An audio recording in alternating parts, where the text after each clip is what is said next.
November to the end of December to have him because my blood pressure was up so high. So they hospitalized me. So it took me a lot to get him here, and then you need to tell me I have to leave without him. Like, I don't know if I can do that. Right. Yes. Take your time. And everybody has to know that this is her first time publicly ever speaking about this. Right. So anytime you want to stop, you can stop. Right. We're just here to support you. Yes, so you don't have to go through the story. If you don't want to, it's totally up to you. And I know, I want to tell it because I still know I have a lot of pain. Like, I miss him. So, that's your baby. And like, he would have been 21 this year in December. Oh, okay. So, like I said, it's still like it just happened yesterday. So yeah, because you're going to remember that's your son. Hello, Pastor Gibson. Yes. And I never forget that when they were getting ready for the trial, I was getting upset because it's like every 3 months they was offsetting the trial. They were offsetting the trial. Like, what is taking so long? Are y'all going to say something or let him out? Or like, what's going on? And eventually... Let me ask you, how did he get to your baby? He went to the daycare, and the daycare worker... she was too busy trying to get out because it was New Year's Eve. So she was trying to go home. She didn't check the list to see who could get her. So she released Did you have anything against the daycare? Okay. So I had something against her and him. And it was just, I couldn't believe it because I'm thinking like, what if this was your child? Yes, that's what I'm like. Well, how did he get a hold to your baby? And like he wrote me like 5-6 different letters the whole time before the trial came in. I kept every letter. I didn't open them because there's nothing you can say to me. Right. There's nothing. I don't want to hear nothing you have to say. I don't care what it is. It's nothing you can say. And what was taking so long was the original judge. She was a lady, and she believed in the death penalty. Okay. But she had 2 murder trials before his. So what she did was gave it to her husband, and he believed in life without parole. Okay. So when I eventually ended up going to court and I got him, the DA who, I swear to God, she looked just like a rocker chick with blonde pixie hair and like leather jacket. Right. But I never forget her. She told me, she was like, if I have anything to do with it, she was like, he's going to leave in a box when he's released. And this was in Texas, right? This was in Dallas, Texas, yes, so it's still in Texas. Yes, ma'am. Okay. So we eventually went to court. It was a week-long trial. Okay.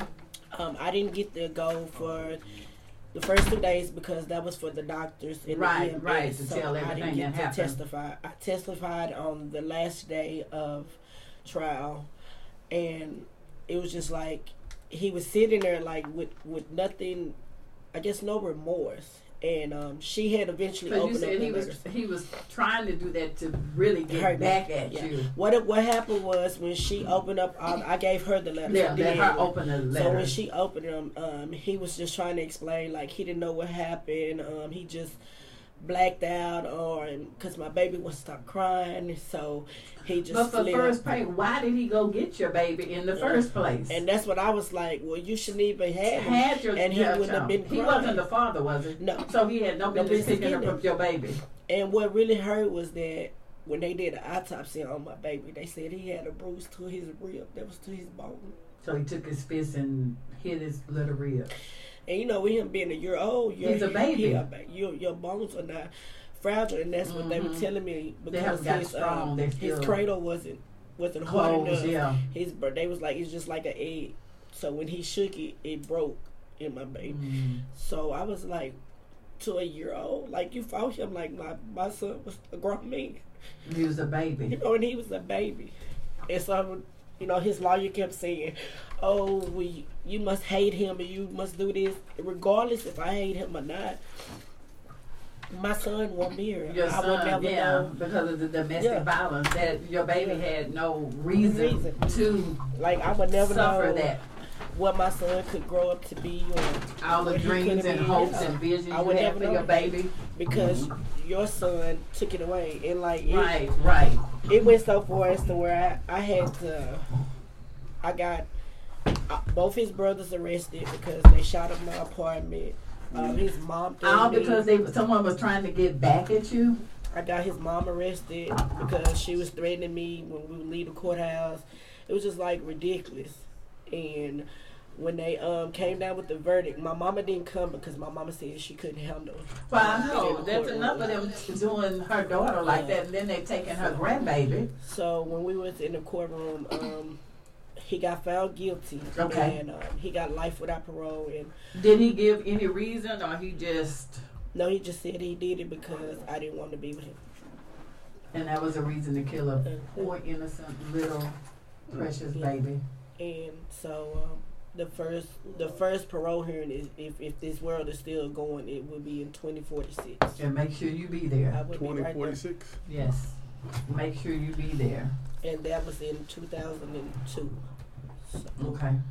You know, so it's still hard, and I still realize I do have a lot of pain, even though, you know, I smile and laugh and try to mask it. Right.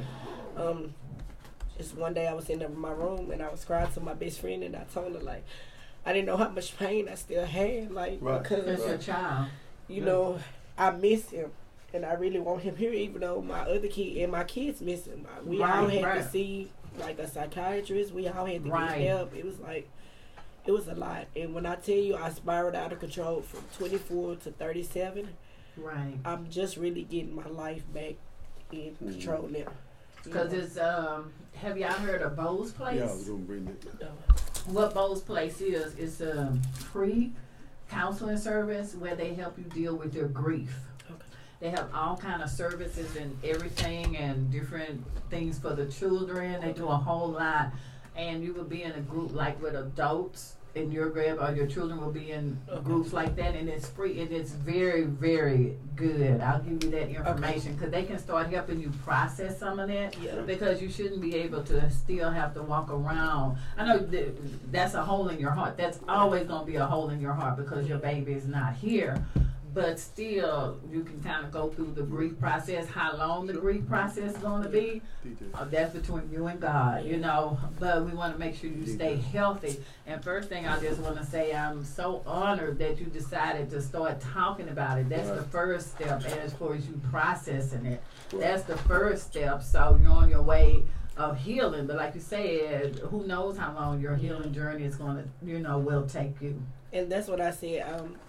I guess I've always known what my vision is. I just kept running from it because I was mad at God for so long because I felt like, what did I do wrong for you, you know, to take my son or my baby to whereas I was doing everything that I thought I was supposed to be doing as a mom. Right. And for a long time I was mad because I felt like, not to be mean, but it's women out there that don't do half of what I was doing. Right. And they still have their going kids. Place, you know, leaving kids by themselves. Like, I'm a mom who literally was protecting your babies. They were spoiled. All of them were spoiled. Like, they was mama's babies. Like, they didn't want to go nowhere because mama, I made sure they knew who I was. So I felt like that's being selfish of me, wishing harm on somebody else. And then I had to really realize that God, He made me, I had to be by myself. He made me to where I was homeless for 3 months. And I had no choice but to surrender. Like, I'm tired of doing it my way, and it was to the point to where He blocked everybody out of my life except my mom. Like, everybody. Like, nobody. I couldn't get in touch with nobody. And I was wondering, like, what did I do so bad to where I have to be in this situation? And when I finally said, okay, you know what, I give up. I'm tired of running into or bumping my head on the same brick wall and getting the same results. So when I just finally released everything, I eventually ended up writing to him and telling him I forgive him. I would never forget what he done, but I forgave him. And once I forgave him, it was like, okay, now you can breathe. Now you can start to live. Now you can start to be back in human society. Because before, like I always tell my best friend, I was never living. I was just existing. I was just going through the process. Just going through the motions. Like, I didn't care. When I tell you I was on drugs real bad, alcohol. Like, I had got so little. My mama was like, I'm scared you're going to die.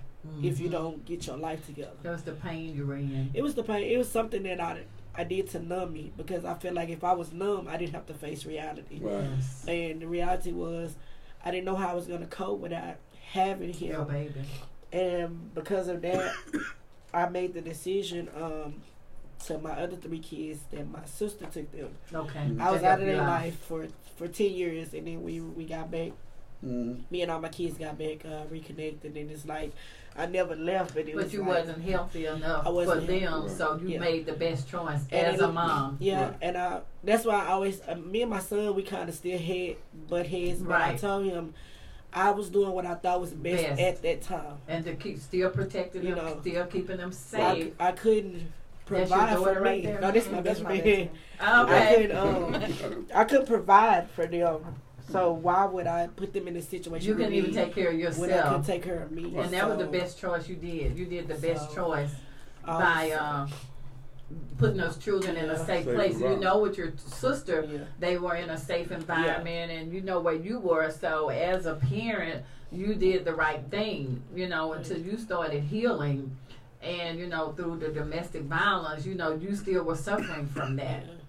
And it seemed like once I got out of that situation, I jumped right back into another domestic violence situation. It was like, I guess that was something you were attracting.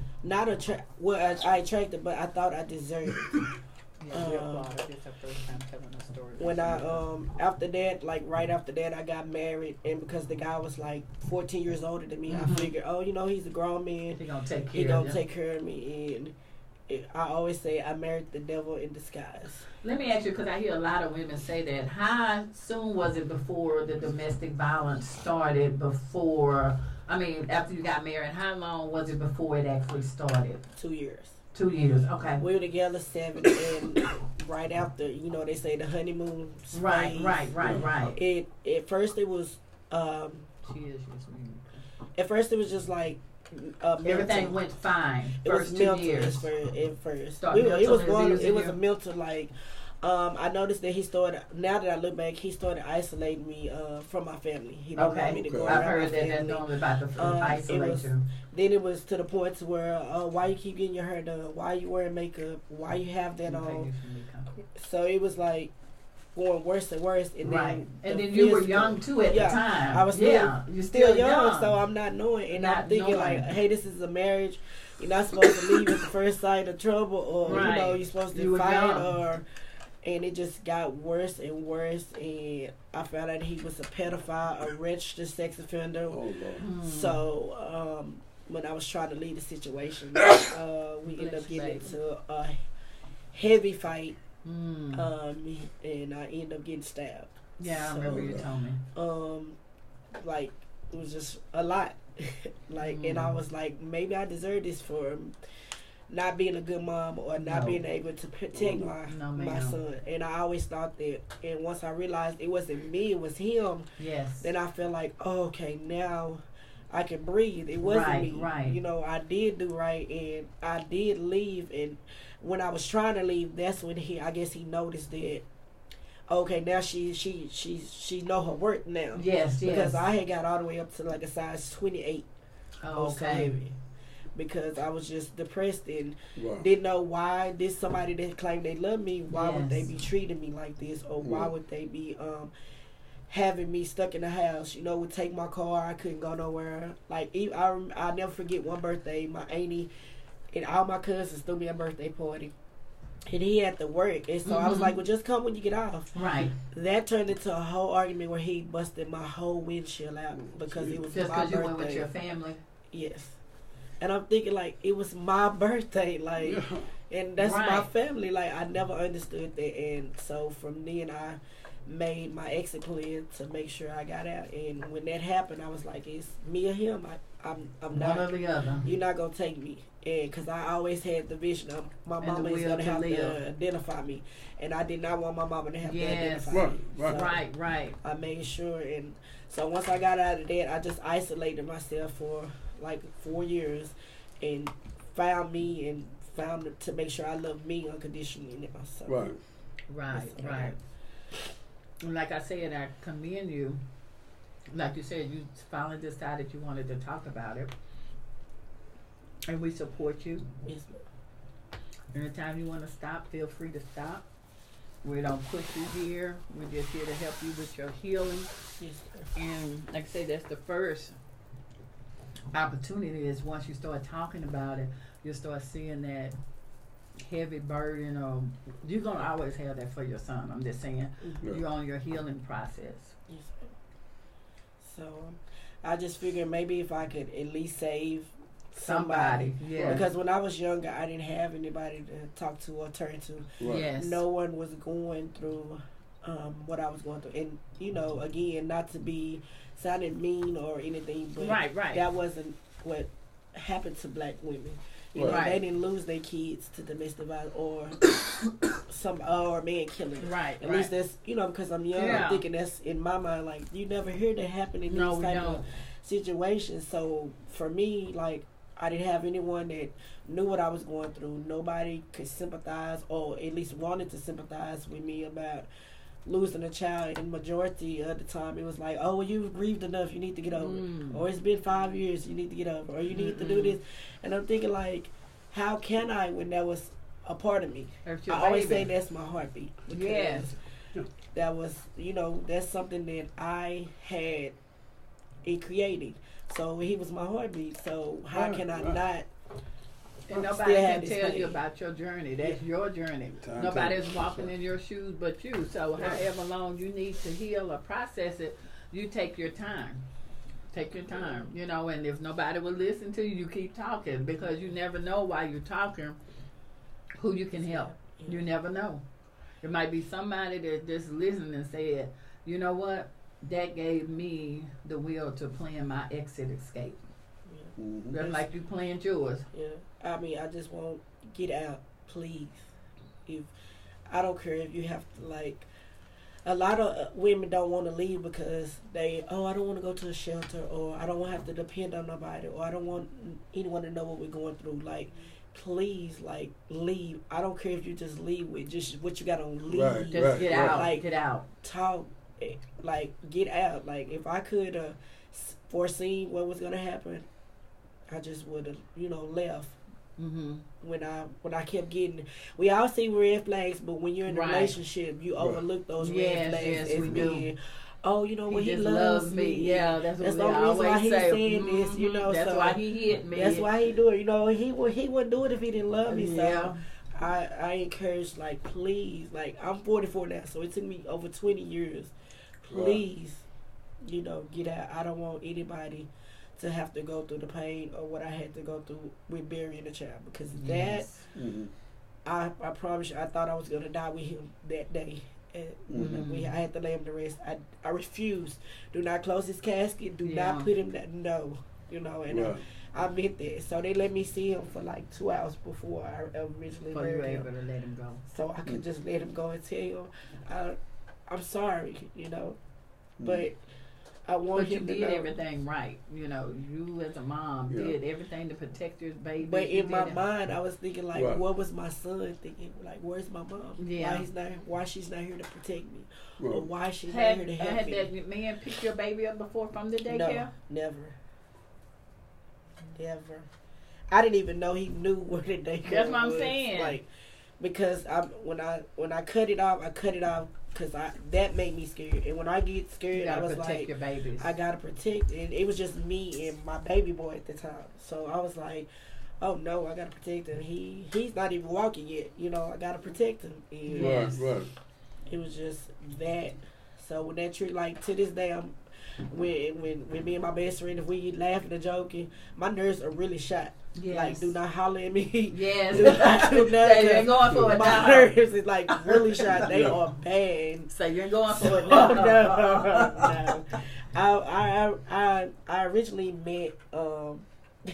I always say he's a thug because he's from. Miss Tiffany says she's proud of you. Oh, tell her thank you. Thank you, Miss Tiffany. We're proud of her. I met my husband 4 years ago, and we actually just got married because I was scared to get married again. How old are your children now? My oldest is 25. Oh, so they can protect themselves. And you. She's 25. Okay. My son, he's 22, and then my baby girl just turned 21. Okay. Okay. So they're all grown now, and it took me a long time to introduce him to them. Yes. Because, you know. Yes, we understand. Yes. But they're just as crazy as he is. And it's like, he always tells me he has a rough type of love. He's not affectionate or passionate, but he said he shows me the love that he know how to show. That's probably all he's been taught. And that's what he said. That's all he's been taught. That's all he's been and taught. And we laugh, like, if I tell you on a nonstop basis, he has us rolling,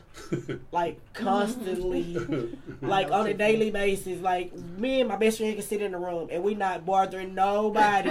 When he come, like, what y'all do? Leave us alone. Like, we're not even bothering you.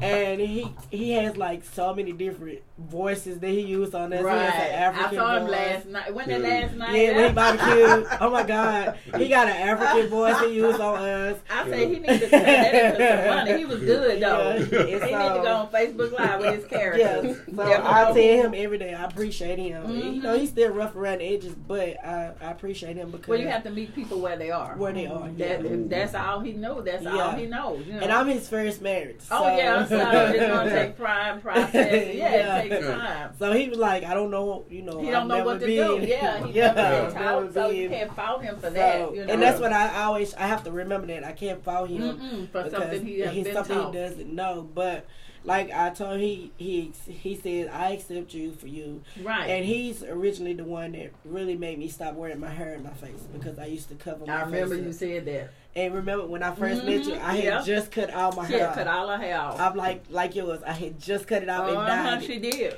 Because I wanted to stop hiding behind the fact that I was insecure about my facial features being something that I had to get used to. Yes. And not being, you know. You have such a beautiful face. Thank you. You know, you've been used to looking one way and then you have to adjust another way. So yeah, because she had cut all her hair about like yours. She just chopped it off. Chopped it off. You know what? Because I was like, how can I help somebody if I haven't faced my own insecurities? Right. Like, who's gonna listen to me if I'm trying to say, you know, you need to do this, and they were like, well, you got your face covered up. Like, why I'm supposed to listen to you? And so when I did that, I felt like, well, wow. And my husband has always been the one to tell me, you're beautiful, and I always say, well, why would you think that? Because you are. He was like, baby, I don't see what you see. I only see you. Because when you told me that, I'm like, I don't see. And I hate that. What you say. Yeah, that's what I'm saying. Like, don't nobody see what I see. And yes. I was like, you know what, Trail, you gotta let it go. Mm-hmm. Because if I don't, I feel like it was smothering me. Like that was something that was. I couldn't breathe. Like it was really consuming me. Mm-hmm. And so once I let that go, and my best, she didn't even know I cut it off. And I sent her a picture and I said, "What you think?" Yeah. I chopped it all off and it was purple. And I was like, "What you think?" And she was like, "Oh my God!" And I was like, "Thank you." I was at work. I literally stopped working. I went to screenwriting and she was like, "What's wrong with her?" Yes. So we just want to let you know that you have I've already told you from the beginning, you have the most beautiful face, most beautiful smile, personality, you radiant, and it's your loving, kind, spirited heart that you always want to help and always want to do for somebody else. Even in your own pain, you still try to reach back to help somebody else. And I always say this because I'm a sensitive counselor. Like, everything is sensitive to me. Like, we can't even watch TV because if somebody crying on TV, you cry. My husband be like, I see you over there crying. I be like, whatever. I'm not crying. He be like, yeah, they're gonna tear. I just always feel like if I can show somebody compassion and love, you know, that's what we all really need. Like, if we can just help each other and stop being, you're right. You know, always having an attitude or it's always a problem. Like, it shouldn't work that way. You're right. We should all be able to coexist no matter what. And I feel like if we can just get along, and always find the good in something good in everybody. I mean, you might have to look a little harder, but it's something there. The white box. We gonna find something in there. Did you want to say something, Freeman? She's like, no, I ain't trying to say nothing. Don't be scared. I just want to, encourage, especially encourage young women. Yeah, because I was so young when everything happened. I want to encourage young women to at least help. I met women along my journey that lost their kids, and I give them my number. Call me. Yes. If you just need to vent, cry, do whatever. It don't matter. I'm here. So I don't know call if me, and we can talk. I have no problem with it because I've been there and I know how it is when no one wants to listen to you or no one wants to hear that one. You, as they say, why? I haven't been through that situation, but I think it's like a stigmatism. I think it's like a stigmatism that the female has to carry it. Like that's what we do. We're supposed to show the world and just work through it and you'll figure it out. Yeah. Sometimes you need to vent. You need to you gotta let that go. Yeah. and it's so funny that you say that because I know Tiffany's probably gonna kill me, but that's what I did to Tiffany. I inboxed her and I was like, "Can I share something with you?" And she was like, "Sure."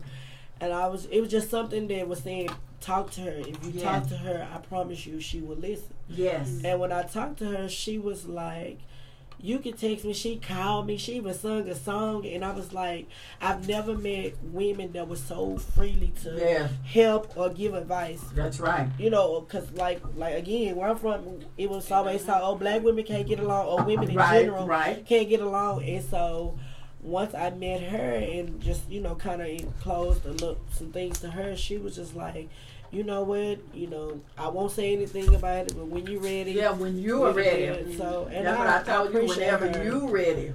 And I appreciate you too, because it was just, I guess it was meant to be. Right. Because I promise you, the day before you said, hey, come on the show and talk, I had just told her, you know what, maybe I need to start talking and I can get this painted. Yes. And I literally cried. She held me like a baby. And I literally cried on her shoulder. And the next day, Lisa them had posted on Facebook, like if you could have your own radio show, what would it be about? And I chimed in. Yeah. And she said, I need to get in contact with you. And I was like, well, yes, ma'am, anytime. And I remember her tagging you and Mr. John. Yeah, she tagged us. And both of y'all inboxed me like simultaneously. He was like, can you come Wednesday? He was like, can you come Tuesday? And I was like, yes, ma'am. I can come. And then you was like, you're going to be a speaker for October. I was like, yes, ma'am. So, hey, because I had literally just said, maybe if I get it out, I can get some of this paint lifted. Right. And because I told her I didn't know how much paint I really still had. Yeah. You know, because, you know, me, I'm goofy, so I'm giggling all day. We laugh and joking, and I didn't know how much pain I was really still holding inside. Yes. So I appreciate y'all so much. Oh no, we appreciate you for being open. You know, being able to tell your story. You know, it's the thing is to help somebody else. It's not to bring on to shame anybody, because once we talk, they may be going through the same thing you're going through, but until they actually hear it, well, she made it, so I can make it. I went through this here, but look where she is right now, you know, so by you saying that, get out, even though it hurt, get out, just make your exit plan, just run with the clothes on your back. That's something that somebody literally like run, please. It's just the things that I still can see vividly. Like he would call and just hold the phone so he could hear the background. See if I was at work. Or he would ride by my job to see if my car was like that's a lot of time. Like now, you know, now I'm looking like that's too much time on your hands. That's stalkerish. But we didn't know about stalking. We didn't know back then. We didn't know about no stalking. Me, I'm thinking, oh my God, he loves me so much. Like no, like now I'm like that is serious. So was he working? He was working. It was just. So you were his full-time job, basically. Like when it got worse, that's when it was just like he really didn't care anymore. Like I'm like my auntie was one of the aunties who owned the little place I worked, and she was like, he need to get off this property. I remember he was going by one of my cousin's house in Dallas, and she was like, I got my gun. He needs to get off my property. That's when I had went into hiding. Like, was it jealousy or it was just something wrong? What was it? Was just did you something, ever figure it out? I just figured it was he couldn't take me wanting to leave. Like you could do whatever you want to do to me. Just don't leave. Just don't leave. But when I got ready to leave, and when he found out that I know what I'm worth, and I know I don't deserve this, therefore it became a problem. Then like I'm talking about when my mom had to get an apartment in her name, so you couldn't find me. Yes. Like one of my friends used to, she don't work here no more because he would come to my job That's how serious it was. Like, he ended up jumping. I stayed in a gated community. He ended up jumping the fence to try to find what apartment I was in, but he couldn't. He didn't know. And by the end, the security had called. The lady upstairs from me called the police because she was like, she seen somebody peeping through walking past my windows, but he really didn't know if it was my apartment. Didn't know. And they ended up calling the police. Like, it was that. I was like, what's the problem? Like, you're doing what you want to do, and you've been doing whatever. Like, just let me go and live my life. Yeah. And because he was so much older. But you said the controlling and all that didn't start until after the 2 years. But before the 2 years, did you see any warning signs? No. Look. He just turned overnight. He presented himself. Have you ever seen a Prince Charming that he's taking care of everything? Right. Oh, he pays all the bills. He works. Yes. And then because that's when the violence you're 13 started. years older than me, I'm looking like, oh, you're not in the ripping around the streets. You don't do the club because you're older than me. Yeah, you thought he was more mature, and he knew. And then like one night, it was just like something switched to where he was driving trucks, and he just started staying out, but lie about where he would be. I had women calling my phone. They was like, oh, he's with me. What? And, they lying, and it's okay. It just got to the point to where it was just ridiculous. And then when the physical abuse started, how did the physical abuse start? We was arguing one night, and it was just like he hit me, and I was like, whoa, where did that come from? And I had nails, and we literally fought. All my nails was broke. I was bloody, bleeding. My face was messed up. Like everything, I literally looked like when Martin was on. Right, I know. And he had all those. That's how I looked. And when I looked at myself in the mirror, I was like, "You gotta be kidding me! This is not. Here we go again. What a marriage is supposed to be. Like, that was one of the worst fights. Like, the worst fights. It was. That got to the point to where then I just thought, you're not gonna hit me. I'm finna pick up something. We finna fight. Okay. I'm not doing it because you're not gonna keep this. And then every time he would apologize, I'm sorry, buy something. Yeah, I hear the women say that it always comes with the apology, with I'm the not gifts. gonna do this anymore. I love you and this and that. And so after the apology came, and after that, how long was to the next incident? Like at first it would take a minute, like a month. Were you walking on eggshells, or were you? No, not at that point. Okay. When that fight happened, that was one of the worst. That's when I started walking on eggshells, because you couldn't say certain stuff, or you couldn't do certain things. You better not look this way, or like any little thing was an argument then. And I kept saying something has to be wrong, because there's no way that we can't be in the same household together. And if I say the water ain't cold, it's a fight. Like, it shouldn't be that way. So you just probably got to the point where you didn't want to say anything. I just got really frustrated, and I was depressed. And so when I had got in that situation, and my family was like, "Oh, you're getting big, and you doing this, like, you okay?" Were you eating, or was it stress? It was both. Okay. I had got real big to where, like, they were, it runs in our family, but they were like, "Yo, you okay?" Because like in a short period of time, I had blew up. Like, I went from private stress. I went from like a 14 to a 28 just like that. So they was like, "Oh, you sure you okay?" And I'm like, "Yeah, you know me, I'm okay. Nothing's going on." But no one knew that when I would go home, I'm in my room. We wouldn't even sleep together in the same bed. I'm in my room, scared with the door locked, with a knife up under the bed, because I'm like, I don't know what's gonna happen, right? Or I don't know what's gonna go on. And majority of his family, when everything was found out, they were like, "Why didn't you say anything, or why you didn't do nothing?" Because you're his family. Y'all not. Why would I believe that y'all would believe me over him, and he's your family? Right. That's right. But a lot of them were like, you should have told us, or we did this, and why didn't you say anything? Was it a reason? I just felt like whatever happened in my house was supposed to be stay in your house. You know how we keep telling whatever stays in the house. Because I always thought no one can help me. Like, who's gonna feel sorry enough to help me, or who's gonna want to help me? And all this time, you still going through the pain of losing your baby. All of this, you still going through. No one ever knew. Like, they were just like, "Oh, okay." I'm just falling. Like I always say, deeper and deeper into a hole, to where it's like I don't think I can get out of it this time. Like, I'm steady trying, and I was like, something has to give. And I was like, that final fight, when I looked in the mirror, I was like, you saw your I don't deserve this. Like, I literally And is that when you start wanting to cover up your face after that? Yeah, after all of that. Fear, Miss Virginia. Okay. I used to because I always have a picture of me with my big cheeky smile. Mm-hmm. I always beautiful said smile. It never, no matter if I was small or big, I always could say that I had a cute face. You do. So when that happened, it was like, okay, I don't have my face anymore. So maybe I should cover it. And that was just something that I always dealt with, insecurity. That was something for me. No one else. Yes, she is. You know. Carol.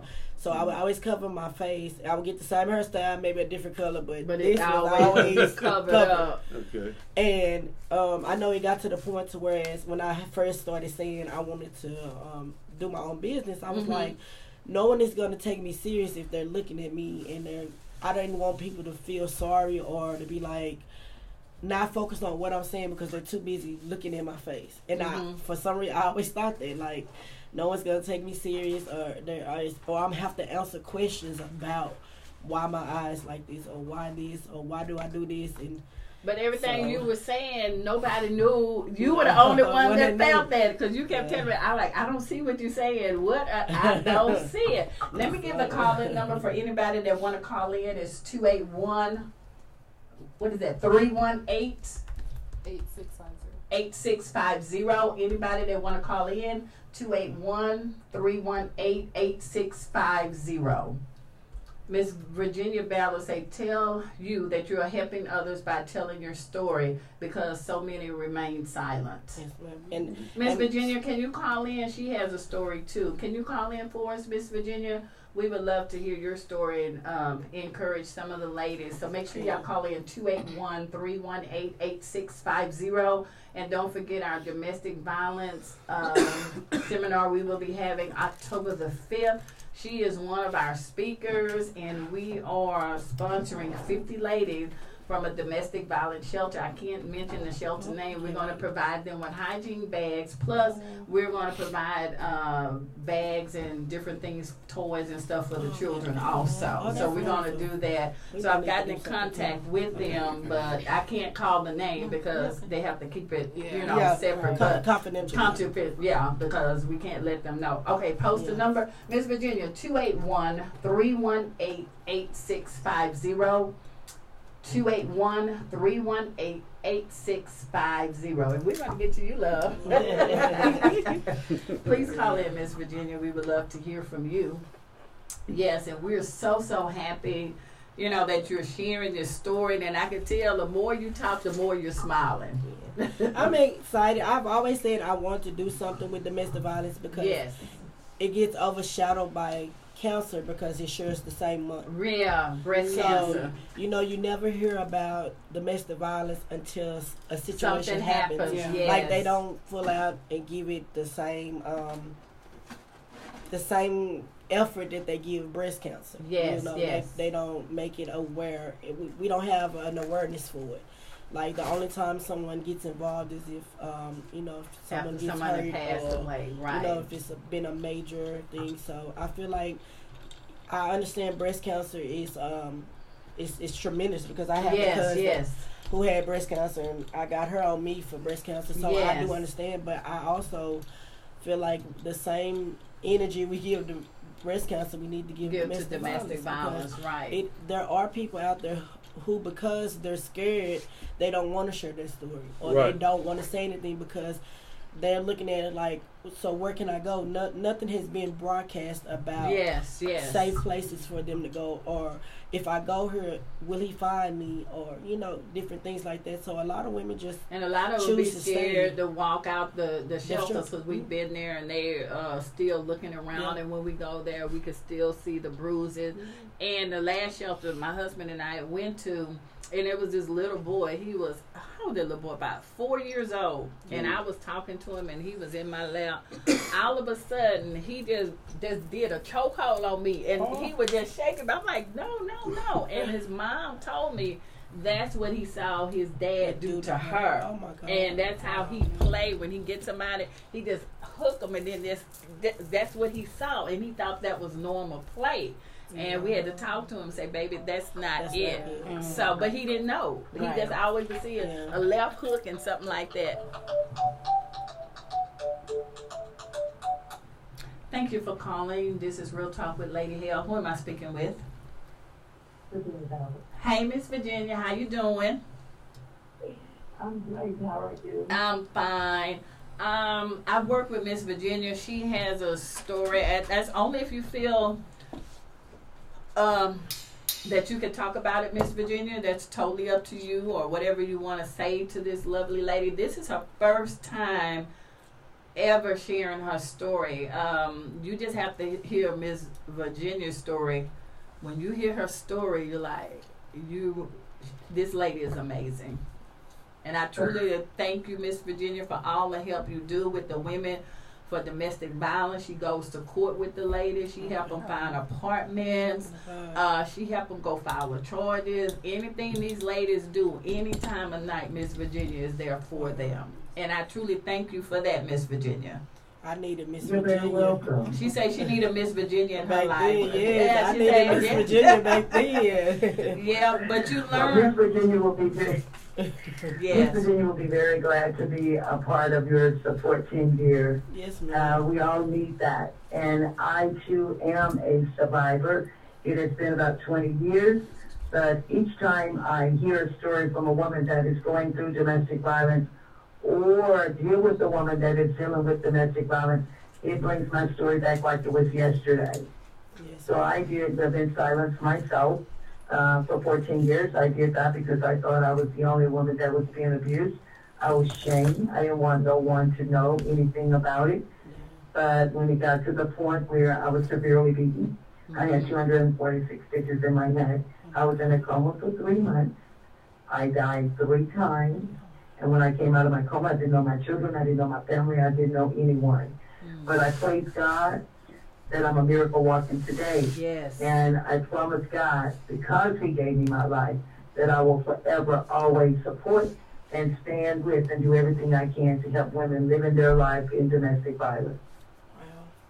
Yes, ma'am, and that's what she does. That's her daily journey every day, to help women that needs the help. And I think you told me about the plate that you had in your head, Miss Virginia.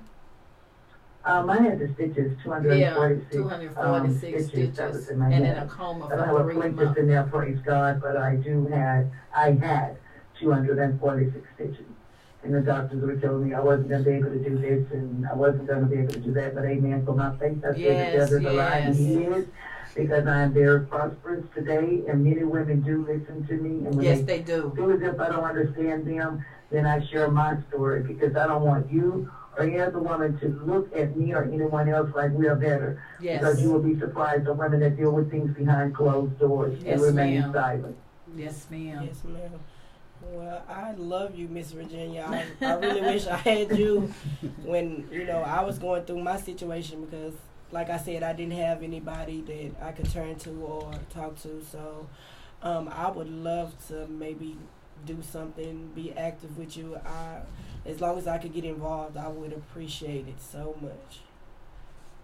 Well, Lady Hale has my number. Yes, I would ma'am. not give my number out loud. Oh, no, ma'am. I have it. Oh, no, ma'am.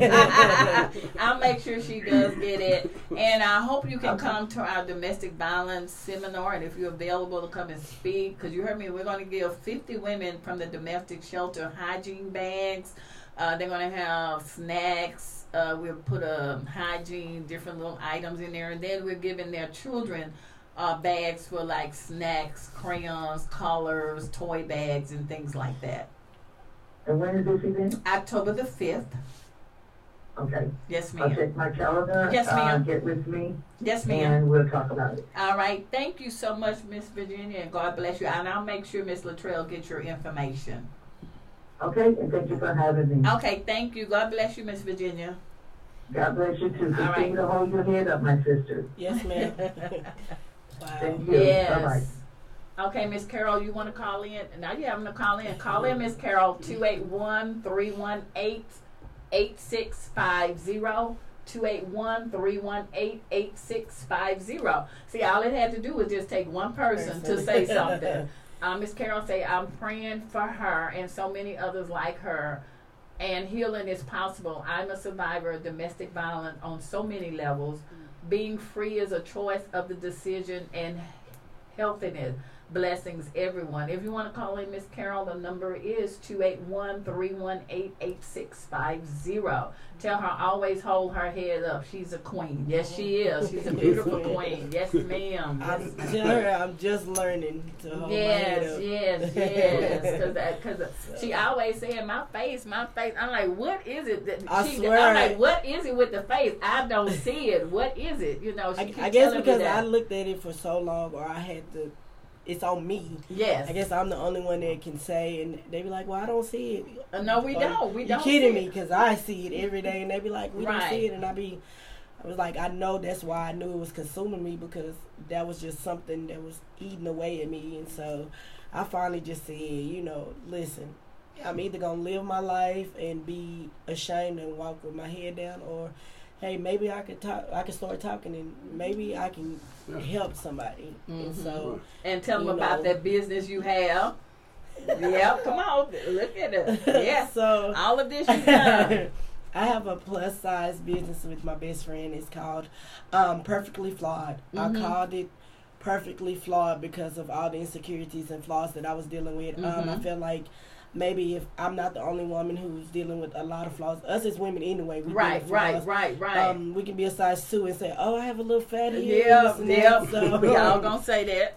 We cater to plus size women. Now we do smalls to large, but we mainly cater to plus size women. That's from a size extra large to a 7X. We carry shoes from a size 4 to a 15, sometimes 17. But we mainly want. When I was heavier, I could never find anything that looked cute for plus size. Yes. They always wanted to have us. I call it curtains. They want to put a curtain on you, the moo-moo, or they put polka dots and these stripes of slap roses on something. Right. And I always feel like, well, we want to feel beautiful and sexy too. So, you know, I always had a out of the box with colors, shapes, patterns. Right. So I feel like maybe if I can get a few women to say, "Hey, that's cute," then you know we can do it. And so. So how can someone listening can order from you? They can do you have a shop? No, I don't have a physical shop. It's I'm online only. Online boutique. Yes, okay. ma'am. They can go online, and it's I'm Perfectly, and it's spelled PURFECTLY, and Flawed is spelled FLAWD. So I'm perfectlyflawed.com. We're on Instagram at I'm Perfectly_flawed, and we're on Facebook at I'm at Perfectly Flawed. So you know, hit me up. We've been in business for 4 years, but we just took off this year. All right now. When Miss Tiffany recognized us for the Rated Bougie Awards, like we've been. Y'all got the clothing award. Yeah. Yes. No, we got nominated. We didn't win it, but we got nominated. Y'all did win. Yes, y'all did. Y'all took off. You did win. That's yes, right. You So did win. a lot of doors have really opened up for us where we've been. We just did a fashion show for Dr. Sugar Trash. Yes, that'll be on Sunday. As a matter of fact, that'll be aired Sunday. So I mean, we really have been blessed to be to take it out. And I'm excited about where things are going. But I also do know that it's veering. Yes, because I know where I see me going, but because of everything that's happening, I know that I'm going. So I'm just going to follow whatever God says. Right. Because you never know how many women out there that need to hear your story. And I'm not going to fight it anymore because I was really like fighting it. So I'm not going to fight it anymore. I actually, I have started writing my book about it. Maybe I can, save someone through my book. Yes. I haven't finished it, but it's almost done. It's a start. And I do also want to do nonprofit for my son. Right. To keep his name, and maybe it can help for the baby's shaking syndrome. Yes, ma'am. And then I eventually want to do a shelter. Yes. So I can help other women because I know it's not a lot of shelters. No, it's not. Women it's not a whole lot. And kids. And the children. Because a lot of times they want to split you up, or the kids have to be of a certain age before they can come. So I have that a lot. They have that a lot to where the kids have to be, they have to be little, right? Yeah, most they have of the to shelters they have to be little. Like if they over like 13, they can't come because they consider young adults. And and then they have other little babies and other. Yeah. So especially if they're male too. If they're male, it's really hard, and so I said I was just gonna stop running from everything that I know I'm supposed to do because I wrote everything down like in 2002, I still had that book. Yes. Where I wrote everything down, what I said I was going to do and how I was going to do it. And Thank so you, Carol. I'm just going to say, forget it and, okay, just follow wherever you tell me to go. Because you never know who's waiting to hear your voice. Yeah. We never know. It's somebody that may be sitting there like, Yeah. oh, where has she been? I've been needing her, and somebody reach out to her because you've already had the exit plan. You've already know it, so you can help somebody, get out of the situation. It's just more scared. Like, if I tell y'all I've been having my vision for almost 14 years, y'all be like, what? I just kept running backwards. I'm going this, God said, I'm going this way. Right. But I was like, you know what? I need to stop there because I can see my vision so clear, like I can touch it. And I feel like I've always been scared because I know once I open it, it's going to take off like wildfire. And I'll be like, we're going to be right there to support like, you. am I going to be able to keep up? We're going to make sure you keep up. I don't know if am I going to stumble? Am I going to be able to keep up? You're going to keep up, but we're going to make sure you keep up. And that was what I was mainly scared of. Yes. Of me not being able to maybe keep up or, put it in front of you. Or staying, staying there, the right way. So just want to make sure that maybe I can do that. So once I do that, but I do have a lot of plans that I really want to do, and so I'm excited about it. Okay. We're excited for you. You got a lot of support from people. You have something you want to ask, John? You, DJ? Okay. They were so lovely. Like, they talked to us. DJ played jam. We was singing. Like, DJ know how to do a party, huh? Yeah, they were so nice, though. And they conversated, and I talked about his podcast and stuff. So yes. I applaud him, but I had told him, I have a family member who, is going through that. And yes. It's, so I understand, and I applaud him. Like, again, that gets overshadowed. It's not noticeable until something happens, or if you're famous. Oh, and then everybody wants to talk about it, but we have to start somewhere. So I applaud all of y'all. And your show the only one in Houston. Oh, is it nationwide? You the only one in Houston. Oh, in Houston. I'm like, do we go nationwide? Speaking into I went nationwide. Oh yeah. Okay. We are nationwide, but we don't know if there are any other shows. Like here. Okay. Right. Okay. Oh well, New Orleans has there's one. In Memphis. Okay. New Orleans has their own radio station. Oh, okay. They have a whole radio station dedicated to people living with HIV. Okay. In New Orleans? In New Orleans. All right. Okay. Yes. And what number is New Orleans? I mean, what number are we? How many cases of AIDS? Oh, so we have 17. So, we're number 12 in the nation. What number is New Orleans?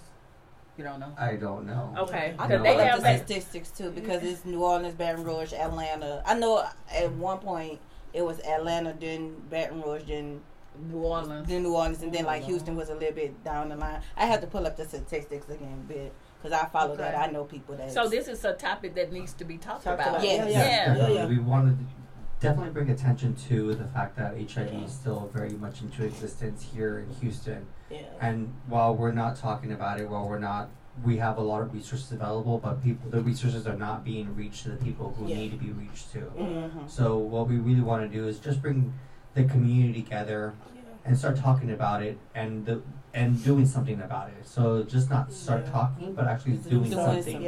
And how do we do something by just talking, and making it to existence? So we're really starting to focus on testing and getting tested every single 6 months. If you're sexually active, I really recommend you get tested every 6 months, every 3 to 6 months if you're sexually active. And that way you know for sure that you're HIV negative, and you also don't have any STDs or STIs that you may be passing along with anybody else. So, and if you are negative, then get on PrEP. PrEP is a tool that we use. You take a 1 pill every single day. And the pill is called Truvada. Oh yeah, I seen that commercial. You see the commercial for Truvada. So Truvada is a 1 pill that you take every day, and it has a 99.9% effectiveness. Okay. So if you are taking this, there is a pill now you can start taking that will making sure that you don't get HIV. And we have a lot of people that are being diagnosed with they're newly moms, and that's how they're being diagnosed.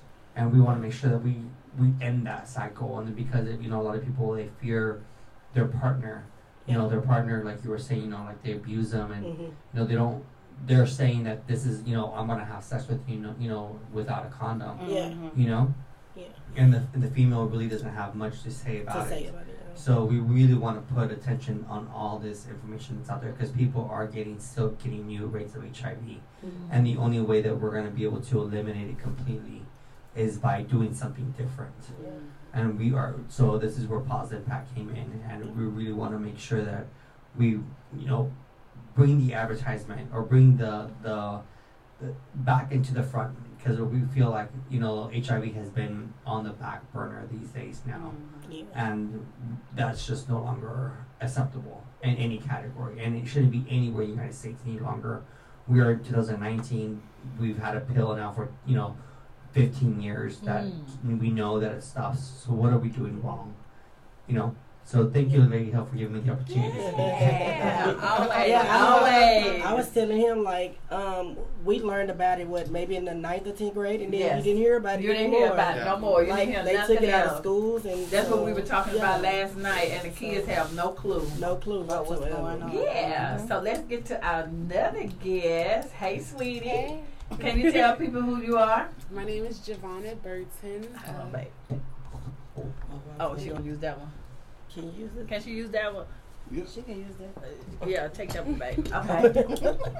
And we are so thankful for her that she donated a ton of school supplies to our school. Yeah, and we're so thankful for her to helping the children in Acres Home and helping the children with school supplies, and we want to thank you again for that. Very welcome. It was such a pleasure. You're very, very welcome. Yes. So can you tell us your name? Giovanna Burton. Yes, ma'am. And what do you do? I am a licensed massage therapist. Oh, yes, we need you, ladies. I've been in business for myself for about 5 years. Okay. And I've been a licensed massage therapist since 2012. I love it. I have to give a shout out to my mom because she's like, why don't you try and check out the massage therapy program? Okay. Because you've always had a natural touch. I will be at family functions, rubbing on family members and friends because their neck and back hurt. All right now. So I went and checked it out, and I was like, I love this.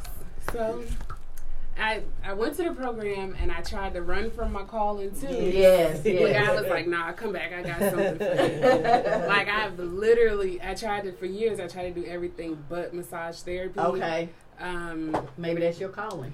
It is, because I tried housekeeping. I did the fitting room at Macy's, cashier at Target. No. Red like food, me. red. Guy was like, come on. Cause one day I was at work and I looked at my hands and I was like, I'm getting my hands cut up on hangers. This not working. Yes. So I really gave massage therapy a go, and I love it.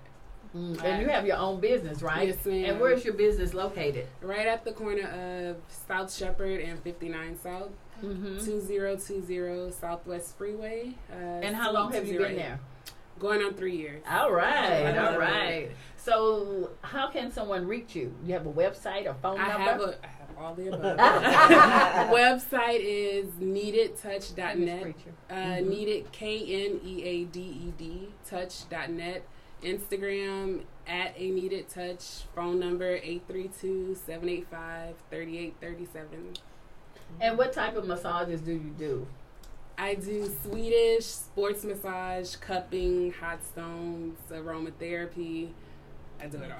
All right. Give me the hot stone. What about that deep tissue? I did deep tissue. That deep tissue when you get out that table, you're like, wait a minute, that's a little bit too hard. They go, I'm like, whoa, wait a minute. They're like, let me know if it's too hard. I'm like, yeah, this is too hard. Because they do, and then they be using their knuckle. I'm like, no, wait a minute, no. But you don't see that in the black community, so I'm so proud of you. Yes. You don't see that. We don't see that. I'm big on alternative health, holistic health care, because depending on what the condition is, the human body can refresh itself, so to speak. Okay. I have a lot of clients, before they came to me, they would take Advil, ibuprofen, to mask the pain, to mask the symptoms. Right. Taking care of the cause of the problem. Do you take insurance, or that's not included? I don't take insurance. You don't take insurance. Okay. Not yet. So when you say they have sports injuries, or neck and back injury, these are not from like car wrecks. These are maybe like from stress or something like that. That you can hit. Stress, sitting at a desk improperly all day, bad posture, car accidents, working out and doing the movement incorrectly. Do you do classes on that, or you just do the massage? I don't do classes. Okay. Not yet. It's on my list. All right, now come on. Classes. I'm gonna get there. I'm gonna do some classes, but not yet. I just give wonderful massages, if I may say so myself. I know that's right. Hey, we have no problem. We have no problem. Because like she said, is when you're looking through the massage therapist, is either want to be what the Koreans or Japanese, or Chinese, or they and it's only they only offer it maybe to the sports, you know, like a lot of time only the celebrities or if you're in sports, golf, and stuff right. So you don't, I guess you know us what. The little people, we don't get to get, you know, the same treatment or whatever. So it's nice to know that somebody. You know, I mean, you gonna get your celebrity clients. I know that's right. But you know, it's nice to know that you know maybe if someone maybe has really hurt their back or their knee or something, you know that they can come and get a massage. And it's affordable. Yeah, it's affordable. And then a lot of times I know it's first time you go to the doctor, the first thing they want to do is send you to the pain management doctor. That's what they was telling me when I had the neck. They said, "Oh, we're gonna send you to the pain management." I'm like, "No, that's all right," because I already know where this was going. And as soon as you walk in there, he wanted to give me 3-4 different prescriptions. Oh no! I'm like, "Oh no, I'm not gonna do this." You know, I'm like, "No, that's all right." Let's get to the root of the problem. It's not like you said. We sit in a chair. A lot of us sit slumped over. We sit like this. That's why I be like, you have to sit up straight. I know. You know, when you get older, you sit like this. That's how your spine. I fuss at my husband. I would sit up straight. And he like everybody. We know that's a problem. That's a problem. And I do believe that if we just and then. I notice a lot of times, like when you sleep and you wake up, they call it that crooked that neck, that back. I'm like, oh, wait a minute, it could be the way we sleep or something. And I had this habit of wanting to sleep on my arm. I'm gonna have to break that habit. That's then me. Then your arm is dead. Like you be trying to shake your arm. Just get you a pillow, like a body pillow. I do, but the pillow be on the bed. It be on the floor. I don't know what be happening to the pillow. So I would have to figure out what's going on with that. So yeah, that's true. And then like the different way. Because sometimes if you quick and you turn real quick, you're like, oh, my back. You know, you're too young for that, Josh. You don't know. Oh, I know. I get like this and I'm like, oh, wait a minute. All right. Or you try to hair up and get like you used to when an alarm clock would go off, you could just jump up and get out the bed. I can't do that no more. I'm like, wait a minute. Wait a minute. Let me process it. Let me move around. Let me process it. Because my husband, he good for that, trying to jump up. Oh, I better sit back down. You gotta wake up, sit on the edge of the bed. I gotta think about it first. Yes, I think about it, and once I think about it, I'm like, okay, I guess I can get up now. And then I'm like, oh, my back, right up. And then what I didn't like when you go to the chiropractor, how they be popping your back, and I'm like, nah, that's not gonna work either. That is not gonna work. I'm like, okay, let me know on 3. He's talking about, okay, I'll let you know on 3. I'm like, this ain't gonna work. Do you do in-house? I do. In-house clients? Yes. Yeah. I do at the office. I'll come to you. I even do chair massages at corporations and companies.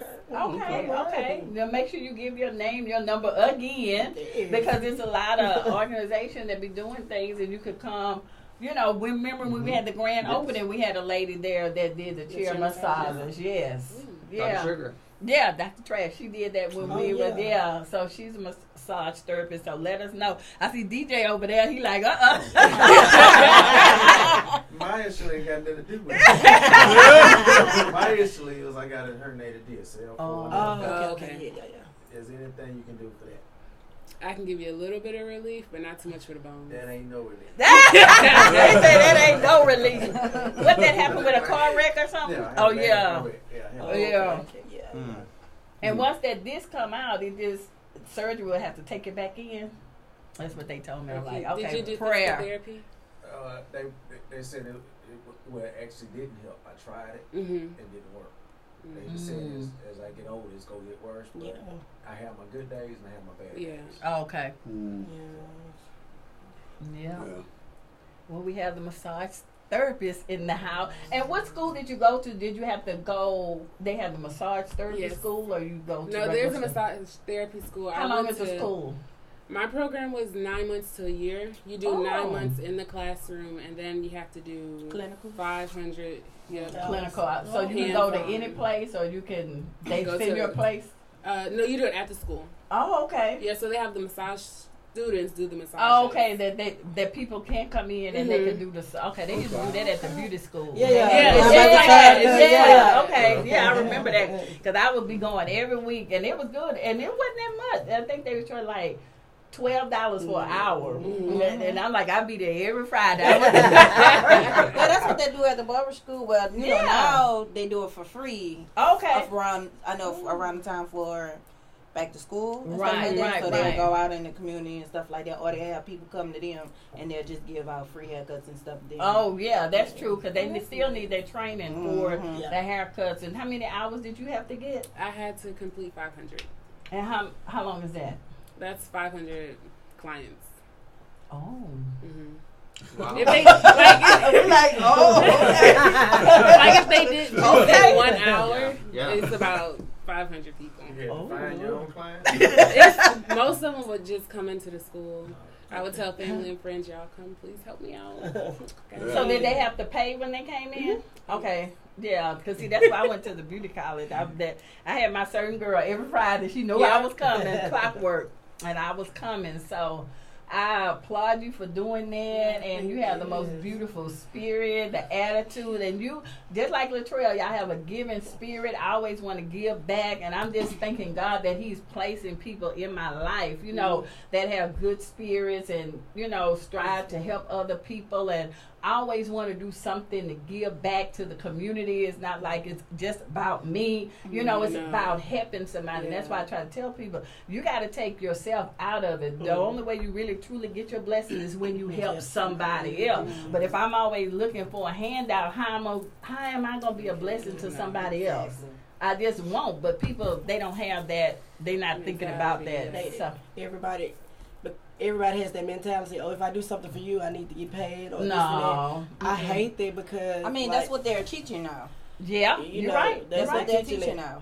And I don't like that because I feel like, especially as women, we already have it hard as it is. Yes. So you mean to tell me that we have to go into what's already considered a male-dominated world where women can't be known as an equal, so we have to fight 3 times as hard to be considered equal. We have to fight 3 times as hard to make sure we do this. And any little thing, if I get an attitude, oh, I'm the B word, or this and that. So it's like we have to like really tread lightly in order to get our business known. Right. And a man can just be on Facebook and say, hey, I got this. And here everybody come. And here everybody come. But you mean to tell me I've been working 12 years? Everybody want to come and buy nothing over here. Yep. I understand. So that is true. So I'm going to have to come give me a massage. I know that's right. You know I'm coming. I know what the place is. I know I need to come. So if somebody wants to, what days are you open? I am open Monday, Wednesday, Friday, and Saturday.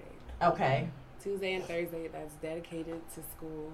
Oh, what are you going to school for? Marketing, business marketing. Oh, what school are you going to? The Texas Southern University. All right. What year are you in? This is my senior year. So spring next year, I'm done. Have you went all the way through, or you had some headaches along the way? Oh, I went all the way through. This is a testimony. Oh,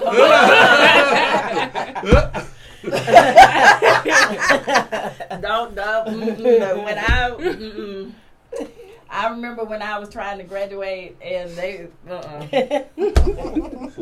my husband took me. I was crying down Tiger Walk. I can't do this. I'm not gonna do this. I wasn't the only one crying. Everybody, you just see streams of people just crying. You know, I'm like, I already know what you're going through. Like when I go over there, I see people cry. I already know.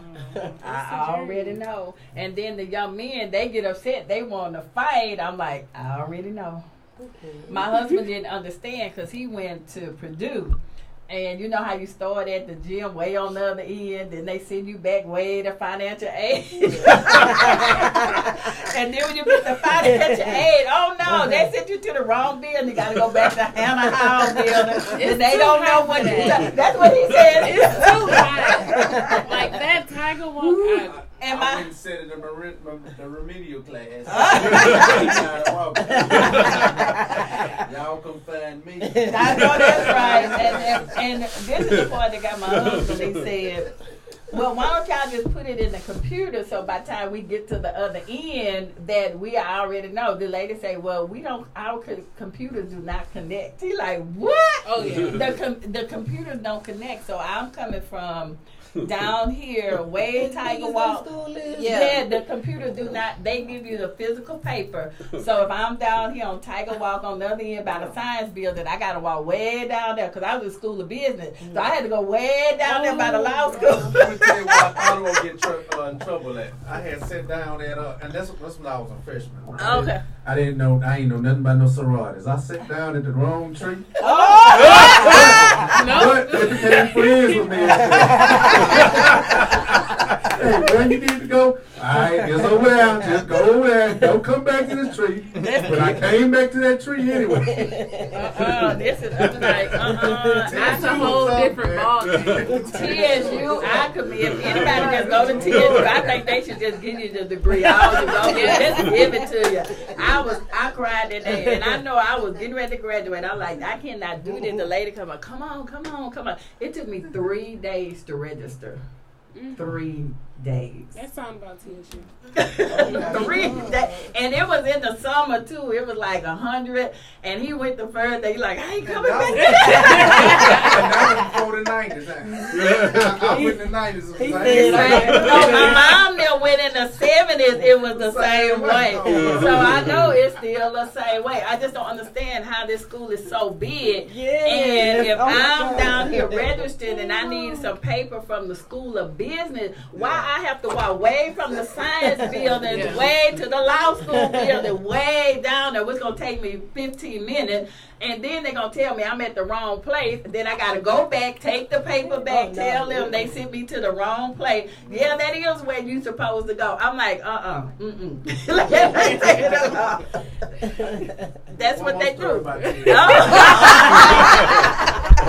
I remember I stopped at my grandmother's house one day, and I don't know how they got her phone number, but they called her and said, your nephew, your grandson was, he been making our good grades in our class, but he just stopped coming. and I'm looking at my grandmother like, are you sure you talking about me? She say, yeah, William Lewis. I know my grandson name, right? I say, ma'am, I ain't never been in that class.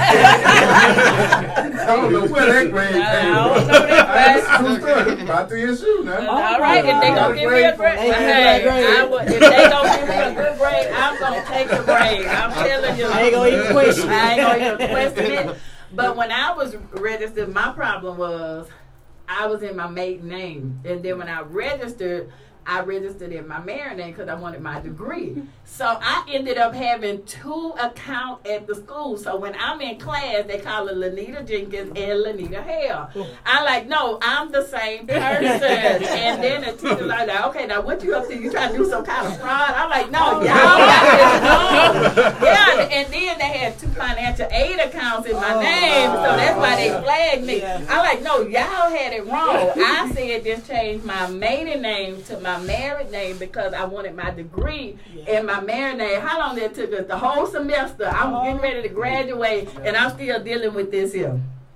So I had 2 grades in every class. I had 4 classes, but I had 2 grades in every class. I said, no, I better not have an A and 1 and then a B. I need to have 2 A's, not the same thing. But I kept on there, but we finally got it straight. I think a week before I graduated, they canceled out one of their accounts. But that's just some of the things that we go through. And he went to Purdue. He just couldn't imagine that was going on in this day and time. Hey, online. Real simple. Yeah. Go to register online. Yeah. Computer rated. Put my courses in. They see if the classes feel or not feel. Print it out. You ready? No. That was it. No, it don't work like It was. but it wasn't for that. And then remember, they used to have these folders where they would check and see if the class was open, if it's another sticker, because if there's no more stickers, that means that there's no more classes. Oh, wait a minute, let me see if they're going to bring some more stickers. And you had to wait till they call the dean, see if he going to print out some more stickers. So you waiting there maybe about an hour or two because he wasn't in no rush to bring it. So I'm like, he didn't even want stamp the paper, then go stand in a long line, go stand in another line. That's a 3-day process. All right, that's enough of that. This is one of our HBUs. We got to hold it up high. Yeah, I hold them up. Stand behind it because some schools didn't open doors for us. And they opened the doors for you. To walk in to get that education. I know I stand by my school, but I got to tell them, y'all going to have to do something about this here. Come on. Because, I mean, it's still going on. And my mom went there in the 70s. Okay, it's 2019. Why are we still doing the same thing? Why? Why haven't we moved? I just don't understand. Or somebody out there listening that's TSU, call me. Why aren't our computers, if I'm registering and I'm in the School of Business, why aren't these computers connected so you can find out how many classes I need to do? I shouldn't have to walk way to the School of Business to get my paperwork, then come back to the registrar's office, then they check it, oh, they forgot this, then I got to walk back down. See, that's what my husband said. I've been telling him, I'm going to drop you out. You call me when you're ready. He said, I ain't even going back, but mama had to go back because they know I was going to break down. I'm like, I know this the end. She kept saying, I can't make it, y'all. I'm sick of it. I can't make it. I'm sick of it. And it was like 100 degrees that day, and we were just walking back and forth. I'm like, I can't do this. He's like, come on, you got to do it.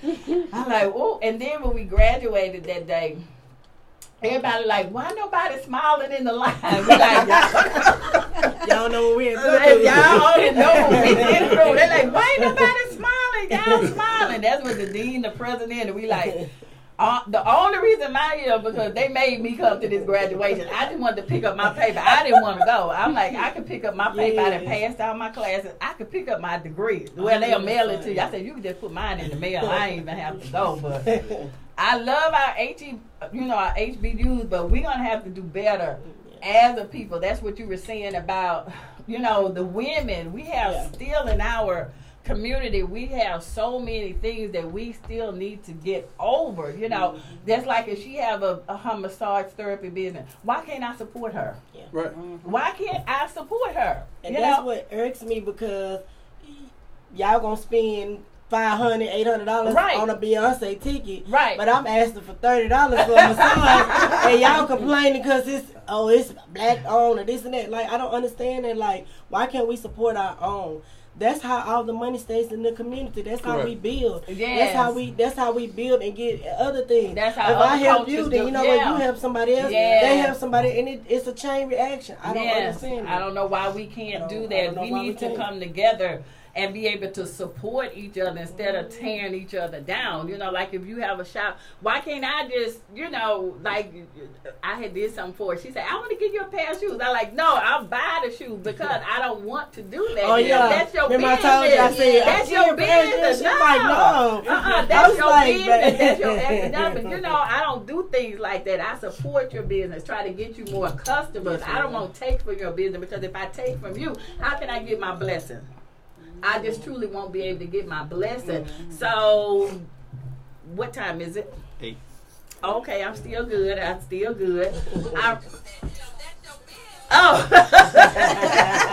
just came? It finally kicked in. Okay, that's all right. We good. We had she had 2 people, and Miss Carol said she's at work. She wants me to give you her number. Okay.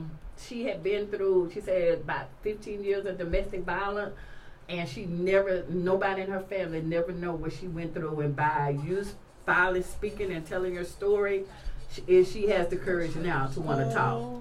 Mm-hmm. That's good. Yes. Tell her to stop. She's going to make me cry. Tell her I am so proud for real. She was at work. Oh, she came back on. Yeah, Miss Carol, she said, tell her, she said, she can reach out to me. She wants you to reach out to her. Yes, ma'am. Yeah, and she's been through all of that, and she said she never talked about it. Nobody ever knows. So I'm trying to figure 14 years. So maybe she was out of town. Maybe he moved out of town, isolated her. Because if I have a daughter, I'm like, if I'm talking to my family, I'm talking to my relatives. Wouldn't somebody know something 14 years? A lot of times, you don't want to tell your relatives, especially with me. I had. But like you said, your face was all bruised and beat up. Well, see, I didn't go around my family. See, that's what I'm saying. That's probably what happened. Out the way, nobody knew. Yeah, that's probably like, what I happened. have a lot of boy cousins in my family, so I knew if I said something, I didn't want my cousins to get in trouble behind me. I remember you saying that. So I didn't want to put that on nobody else. Because she said that. I'm like, how you do that for 4? Yeah. We had so we had a class that just graduated from Project Leap, which is a 17-week course that teaches you about HIV, especially here in Houston. And one of our classes was intimate partner violence.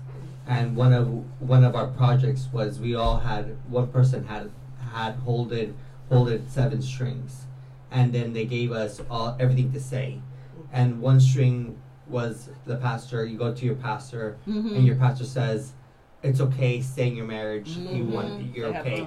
You drop that string.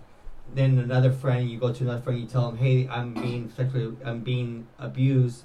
"Oh, it's okay. You'll get through this. Don't worry about it." Another string drops. So you have all these strings that drop, and at the end of the day, you're the one holding all the piles in the cart. So it's not really easy to say to somebody like, "Oh, get out," because you just don't know what their financial situation is, what their economic situation is, if they have kids, if they fear for their life for whatever reason. Especially when you have it's kids. Just it was such a mind opening that you can go to so many different people and nobody gives you the help that you need. And that's why I say it's so hard that women don't want to say anything, because again, if I tell you and then you don't believe me, or just, "Oh, you just trying to do this for attention," or girl, stay in there, that's you, it ain't got nothing to do with me. It's like I have nowhere else to turn to, so why? Yeah, I mean, it's I have the same to sit thing here. with the rape victims. So you pretty much all in the same category. Yeah, with that, yeah, you know what I'm saying? You don't want to go out and tell nobody because you don't want to feel judged, vice versa or whatever. You were wearing a mini skirt. What were you wearing? Where were you out? Why were you coming out? You had your legs showing, and then he wouldn't have did it. Like that's unnecessary. No means no. Since you said that, we were at a church. Remember how one of the ladies was in domestic violence at the church? You remember she went to the pastor and he told her, I mean, literally beat downs. He told her, "Go pray about it and stay in your marriage." Yeah. Wow. He sure did. A pastor? A pastor, yeah. And I remember that. And at night, her and her children would be there, and he'd be shooting at them, running down the street, and I'm like, And see, people don't know what you go through behind that closed door. See, when you're out, you feel like, oh, somebody can save me. I mean, for a pastor or somebody, I mean, if a lady would come to me, I remember when the kids were small, I had went to the grocery store, and there was a lady around the corner. Remember, her husband was beating her, and she came in, she beat on the door, and he let her in, and the man was trying to find her, but she was safe in our house till somebody had came, and got her. And that's what I'm saying. I just don't understand, if a lady would come to me and she's all beat, battered and bruised, I would send her back to that situation. I'm just not understanding that. Because your train of thought is not like that. Because for women, we see someone needs help. Yes. We off the bat, I don't care who did it, sister, brother, cause you need help. Right. I need to do something to try to protect you. Come on, let's go call somebody. Right. Come sit in the car with me. That's us as women. Other people just don't want to get involved. Period. Right. And that happened to us. What was that? Friday night, we were coming home, and all of a sudden I saw this. I know she was young, about 15, 16, or 17. She was just running fast. I'm like, what's wrong with that little girl? She was running through people's yards and everything. So I saw this young man, probably in his 20s. He was trying to catch her in the car, and I told my husband, I said, go follow that car. And so she went beating on people's doors trying to get in. So he was following her, and I told my husband, make sure you follow the car. So I guess she was trying to get to somebody's house. She was beating on the door, and they let her in. I don't know if she know her. And we was out there, you know, and the man where she was running through people's yards, so everybody was coming out. Mm-hmm. And then when he saw everybody coming, and he gonna look around, and then he gonna take out. Mm-hmm. I'm like, what is happening if none of us would have came forward and he'd have got that young lady? Because she was running for her life. You could tell she was running from something. She was truly running. And I told my husband, I said, yeah, we, you know,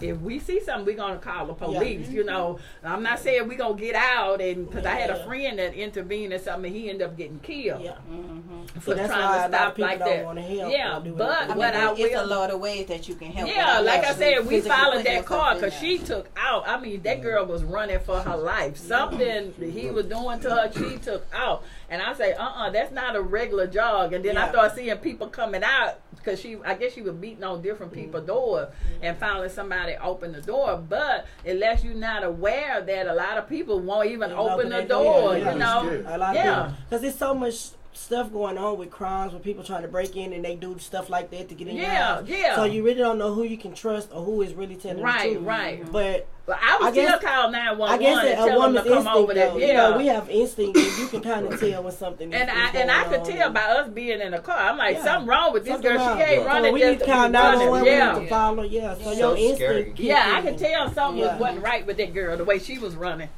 Y'all might not remember this, but I remember growing up as a kid, there were homes that had a red hand, like on a poster, in the window.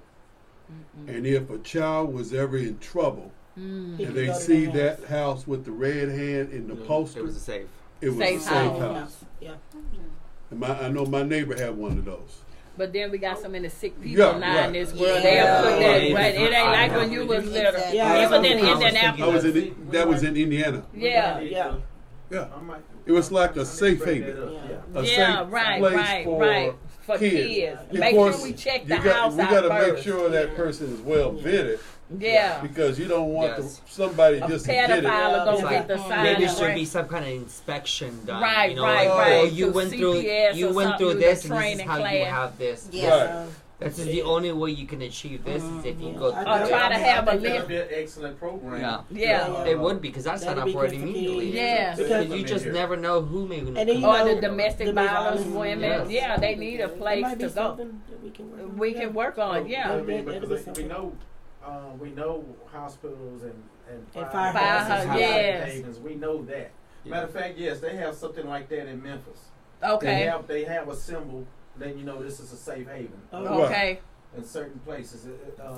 Okay. I've seen that before. Right. But we don't have it here. Yeah, no, I've never heard of that. I've never heard of that either. But that's something we need to do or speak about. We should bring it up to our city council. Yes. We might. That's what I was just going to say. We need to bring it up to the city council. Yeah, because like I said, I saw that was just Friday night that happened. I mean, and she was literally running for her life. I'm like, she's not jogging. And then I could see her beating on the door, and then he was coming with the car. She was ducking and diving in there. I'm like, something. She running from something. And then he saw people start coming out, and we was following him. Then he gonna go on. But I'm like, I hope she stays in a safe place. You know, even in California, on the highways. I don't remember being in the residential neighborhoods, but every so many miles they have telephones on.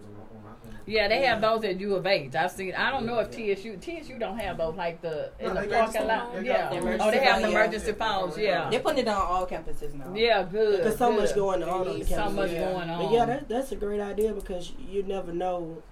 That could just be a little bit of the iceberg that you can help, and they can make even kids, because nowadays you have the grown-ups where they say don't say nothing, this is a secret between me and you. Right. And kids don't know because they're used to, you're the adult, you're supposed to protect them. Right. So I feel like that's something that we truly need and need to get on the ball with, because we had the people on our show last week that were here from sex trafficking, and the lady we had on last night, she's running for city council, Niecy Hamilton. She was sold into sex trafficking at 11 years old by her grandmother. Oh my God. And because she was sold into it, and then she was homeless, forced into prostitution, doing stripping. She don't mind. She'll tell you because she don't want nobody else to tell her story. She don't tell her own story. But then you got to understand, her mother was sold just like that. So it's her mother was sold, then they sold her. Just a cycle, yeah. Wow. And then that's what we're trying to investigate, because her mom was found. She had been looking for a mom for like 2 years, and then finally somebody across the street that was in Fifth Ward told them they keep smelling this foul odor in the house. And by the time they got to the house, her body had disintegrated into the wood. Decomposed into the wood. That's so crazy. If they would have came out there 2 years before then, they might could have found her. But they had like a strand of DNA or something they could took back to her. So that's what I'm saying. It's so much that's out there, you know, and that's what we're doing, trying to, you know, open up the case. And they said, well, because she was in sex trafficking, because she was a prostitute, that's what she deserved. No, that has nothing to do with it. It doesn't matter. A life is never supposed to be taken for granted like that. I don't care if I stood on the corner upside down on my head. If somebody bothers me or something happens to me, just take that. I hate when they want to bring up what you did in your past or what you did to get that. That's not the reason. That's not something else happened. Yes. I'm about to say, well, in some cases, it don't even be you. It be family members. Yes. You know, you get judged by certain family members. Right, you know right. I don't like that at all. Right. And so that's one of her pet peeves with the, you know, the sex trafficking and the kids and all of that. And like you said, the domestic violence and all that. Something has to be done. And like you said last night when we were talking, if we don't talk about that, we can still talk in this place, but if nothing don't happen outside this wall, then we, you know, what's the purpose of sitting here talking if we don't take nothing, just talking? Everybody can sit in here and talk. Okay, what are we going to do once we get out the room? That's where it comes. And I thank you for really sharing your story, because like I said, I've known Carol probably, let me see, I met her when I was 14. I'm 55. I never knew that about her. You told your age. Yeah, everybody know my age. I never That's fine. knew You that don't look it. You don't look it. It's okay. I never knew that about Carol. And she said on here that you never knew that. And I've known her about 30, at least 30, 35 years. And never knew that. I never told her until I got ready to. She just told me that tonight. To do my speech for the sisterhood. Yeah.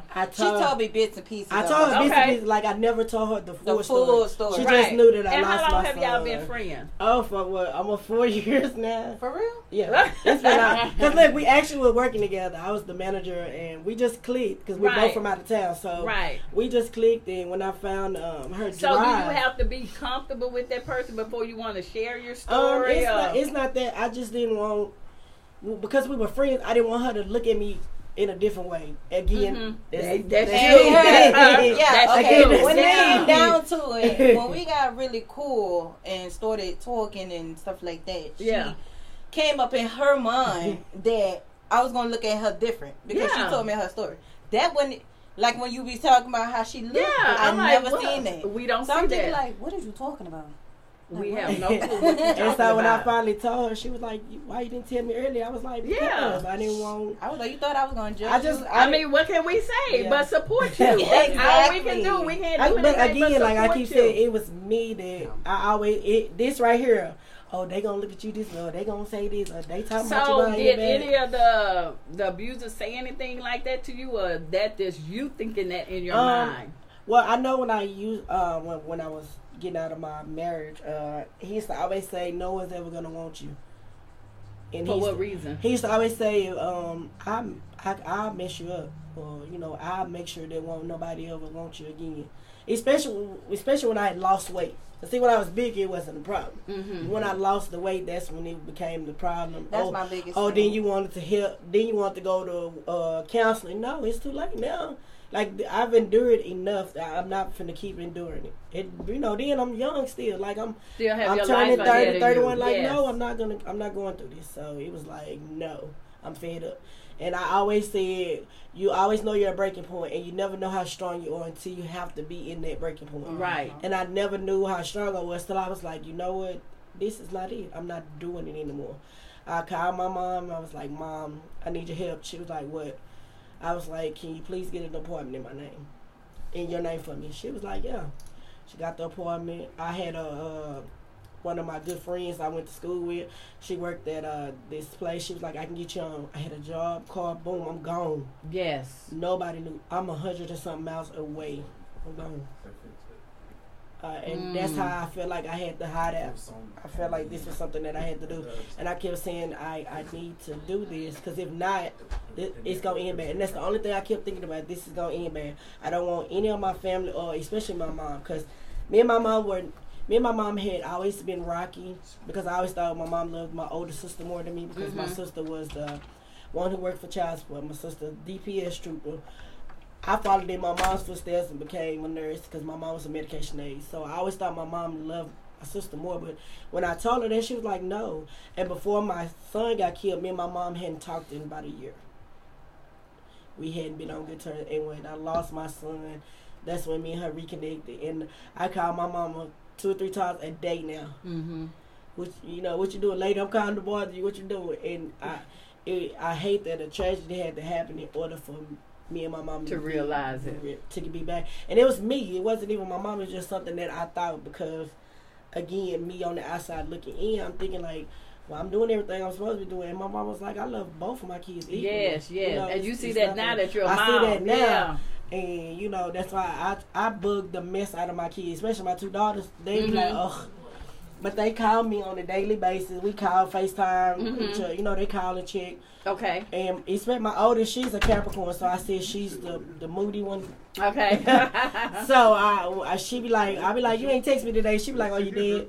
No. I'm your mama. She be like, okay, well, if ain't nothing wrong, but they call, both of them check on me. Right. Just to see how I'm doing, or to tell me they love me. So I enjoyed it now. So and I always try to apologize for missing those 10 years I was out there. Right. And my baby girl, I really thought I was gonna have a hard time with her, but she always said, Mama, we missed a lot of time together, but we can make up now. Yes. My baby called me, Mama, I just called to see you, I love you. And I'm like, oh, Mama love you too.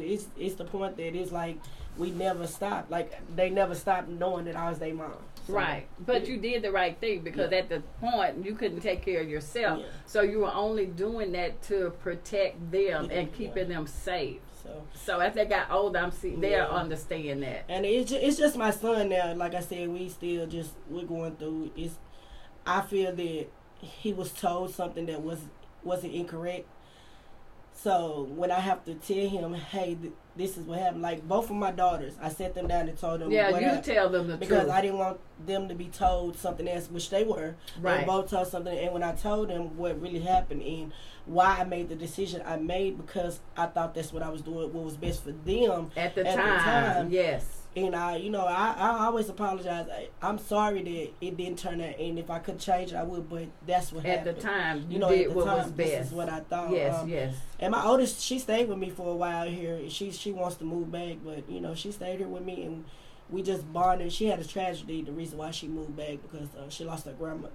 Okay. And so she was like, Mom, I'm ready to come back. And I was like, I know, because, I always tell her our time was cut a little short. Yeah. But she my big baby, and my baby girl, it's just my son. So once I reconnect with him, and I have an auntie who always tells me, he loves you, and he knows you're his mom. It's just, he's upset of how things happen and how things went. So, yes.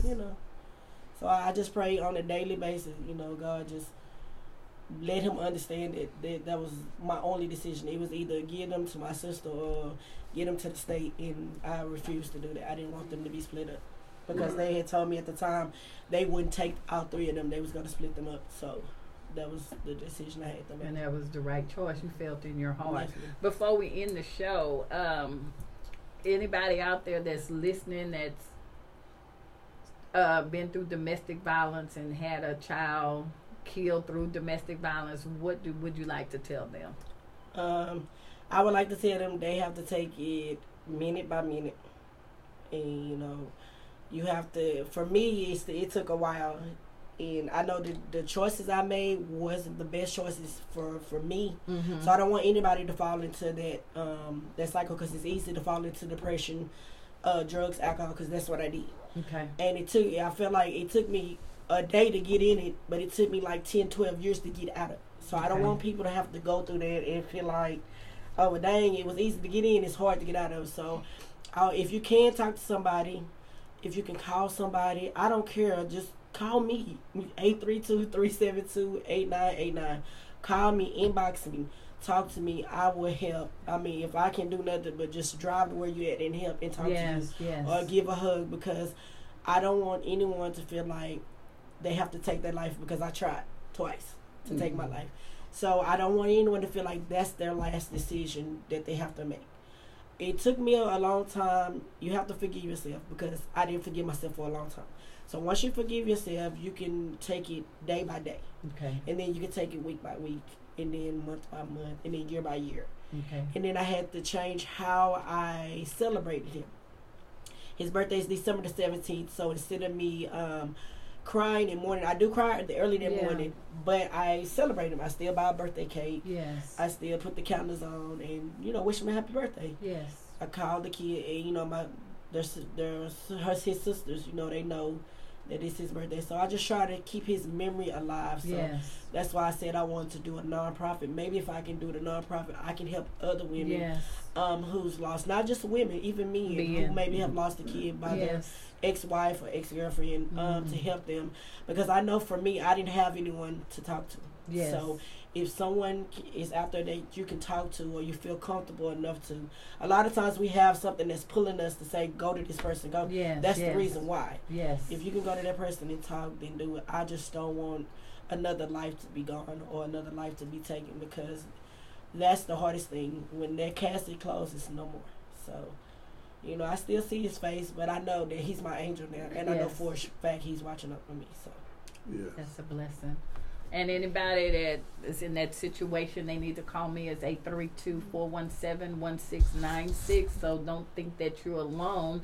And don't forget, our domestic violence event is October the 5th.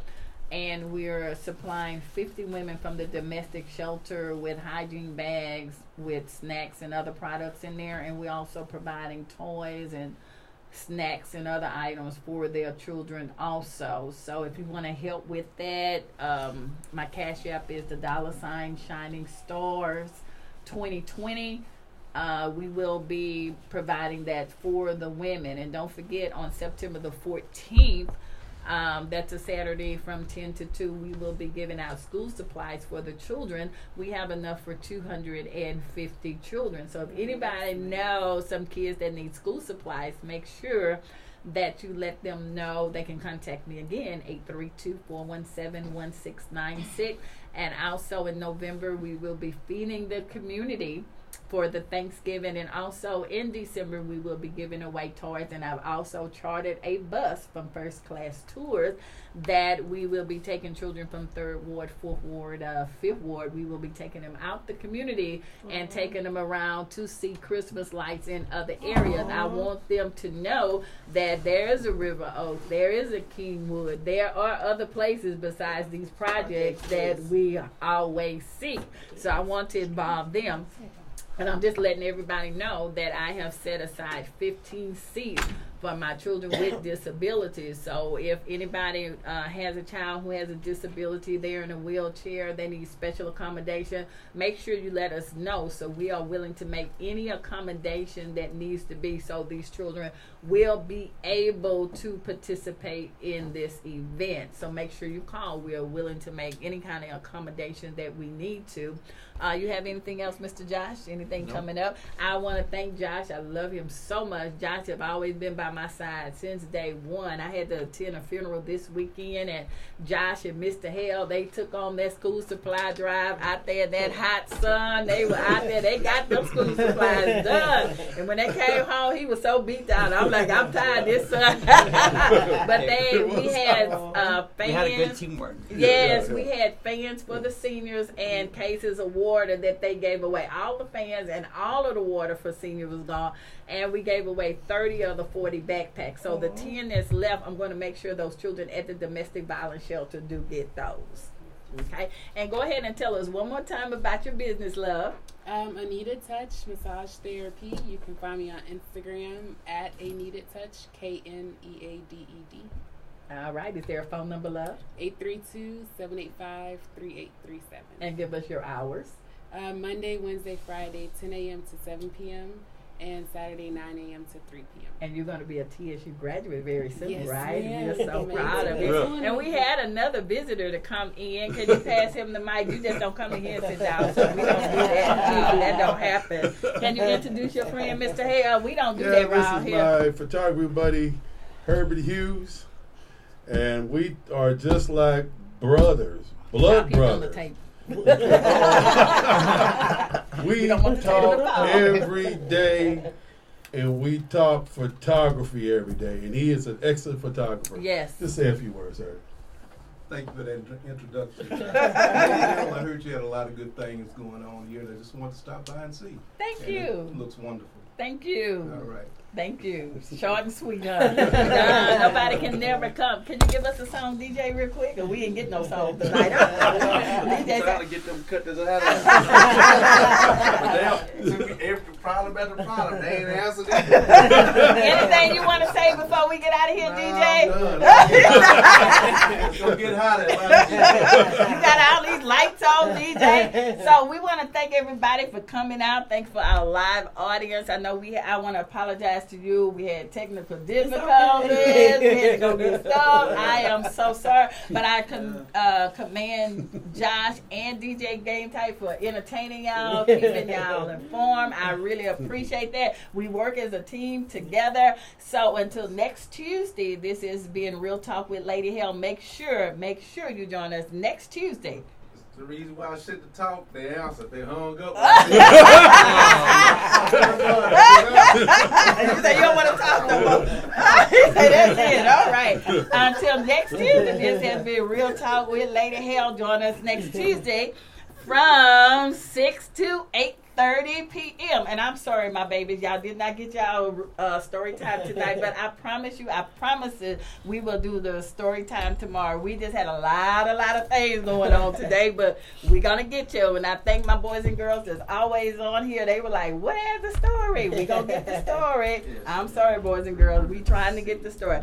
But until next week, like I say, this has been Real Talk with Lady Hale. Join me from 6 to 8:30 p.m. every Tuesday, and join my brother. Pause Impact. We're Houston's first radio show dedicated to people living with HIV, their friends and family, and we are live on Mondays from 7:30 to 9:30 p.m. Central Standard Time. All right, until next week. Yes. We will see you next time. Take us out, DJ. DJ say enough is enough.